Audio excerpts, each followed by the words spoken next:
Bapak Ibu Jemaat GPM Somlaki yang diberkati Tuhan, salam sehat dan semoga Bapak Ibu dan anak-anak semua diberkati Tuhan.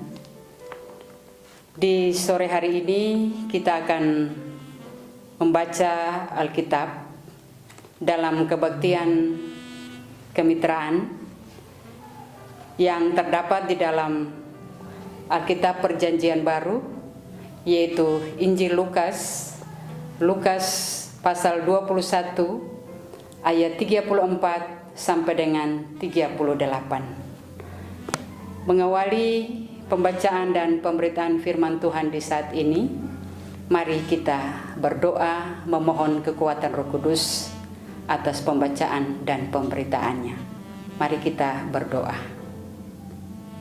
Ya Allah, ya Tuhan kami, Allah yang kami sembah di dalam anak-Mu Yesus Kristus, Tuhan dan Juru Selamat kehidupan kami. Dalam ibadah kemitraan yang kami lakukan di saat ini, oleh karena pandemi COVID-19, maka kami boleh melaksanakan ibadah kemitraan di rumah keluarga kami masing-masing. Untuk itu Tuhan, menyadari seluruh kelemahan dan kekurangan kami sebagai manusia, kami mohon tuntunan kuasa Roh-Mu yang kudus menuntun kami, agar kami dikuatkan untuk mampu membaca, mendengarkan, bahkan merenungkan, dan lebih daripada itu, kami mampu untuk melaksanakan dan mewujud nyatakan firman-Mu di tengah-tengah kehidupan kami tiap-tiap hari. Berfirmanlah kepada kami ya Tuhan, karena kami siap untuk mendengarkan firman-Mu. Amin. Pembacaan Alkitab yang terdapat di dalam Lukas pasal 21 ayat 34 sampai 38 yang berbunyi demikian. Nasihat supaya berjaga-jaga. Jagalah dirimu, supaya hatimu jangan syarat oleh pesta pora dan kemabukan, serta kepentingan-kepentingan duniawi, dan supaya hari Tuhan jangan dengan tiba-tiba jatuh ke atas dirimu seperti suatu jerat. Sebab ia akan menimpa semua penduduk bumi ini. Berjaga-jagalah senantiasa, sambil berdoa, supaya kamu beroleh kekuatan untuk luput dari semua yang akan terjadi itu, dan supaya kamu tahan berdiri di hadapan Anak Manusia.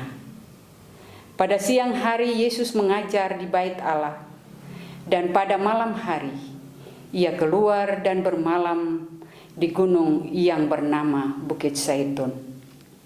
Dari pagi-pagi semua orang banyak datang kepadanya di bait Allah untuk mendengarkan Dia.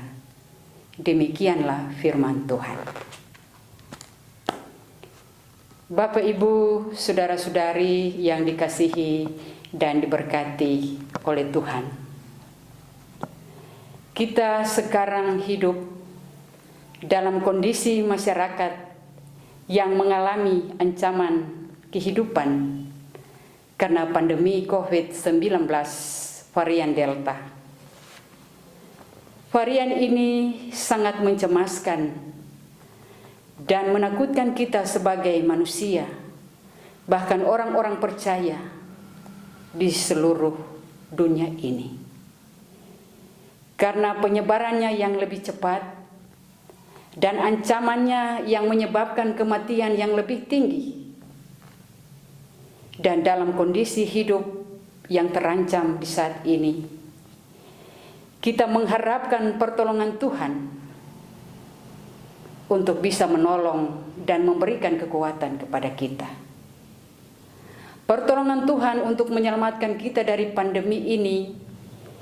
Di tengah pengharapan itu, kita berupaya untuk membela dan merawat kehidupan dengan melakukan protokol kesehatan memakai masker, mencuci tangan, menjaga jarak, dan menjauhi kerumunan, serta membatasi mobilitas sambil mengikuti program vaksinasi.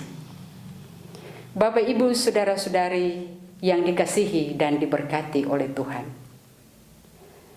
Di tengah kenyataan hidup yang kita alami dan upaya yang kita lakukan, kita merenungkan firman Tuhan lewat bacaan kita di saat ini, yaitu Lukas 21 ayat 34 sampai 38. Firman Tuhan ini mau mengingatkan orang-orang percaya, jangan lengah, jangan putus asa dan kehilangan pengharapan. Karena dengan hilangnya pengharapan akan membuat kita menjadi goyah di dalam iman kita kepada Tuhan.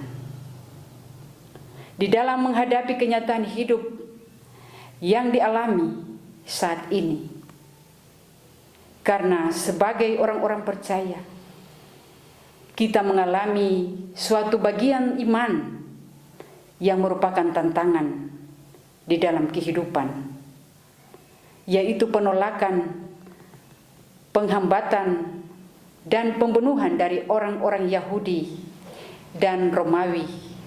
Karena iman orang-orang percaya kepada Yesus saat itu, mereka ada di tengah-tengah tantangan, dan mereka mengharapkan datangnya Yesus untuk menyelamatkan mereka di tengah-tengah kondisi yang sangat emergensi dan mengkhawatirkan. Bapak, Ibu, saudara-saudara yang diberkati oleh Tuhan. Di dalam situasi demikian, maka penulis Lukas menyampaikan kehendak Tuhan kepada orang percaya bahwa di tengah penantian dan harapan mereka tentang kedatangan Yesus yang menyelamatkan itu, mereka tidak boleh lengah. Tetapi mereka harus berjaga dan berdoa secara terus-menerus.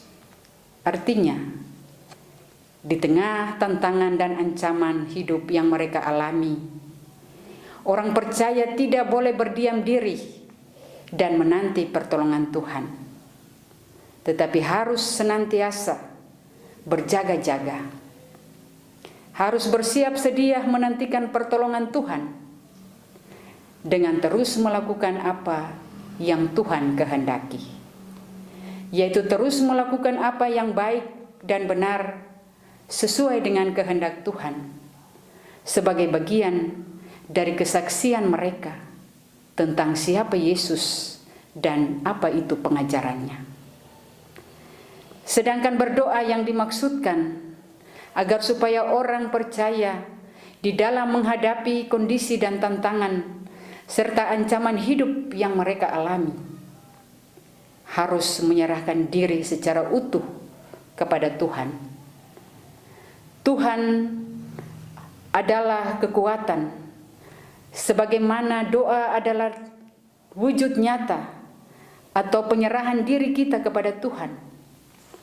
Karena sebagai umat percaya, di tengah-tengah menghadapi kondisi yang kritis sekalipun, maka doa itu merupakan kekuatan terbesar yang dapat kita lakukan.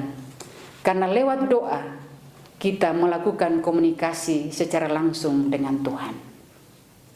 Bapak, Ibu, saudara-saudari yang dikasihi dan diberkati oleh Tuhan, apa yang dikehendaki oleh Tuhan juga disampaikan kepada kita, laki-laki dan perempuan GPM saat ini. Di tengah-tengah ancaman COVID-19 varian Delta, bahwa untuk menghadapi ancaman COVID-19 ini, kita tidak boleh lengah. Kita harus berupaya terus-menerus untuk membela dan merawat kehidupan kita. Sebab kehidupan itu adalah anugerah Tuhan.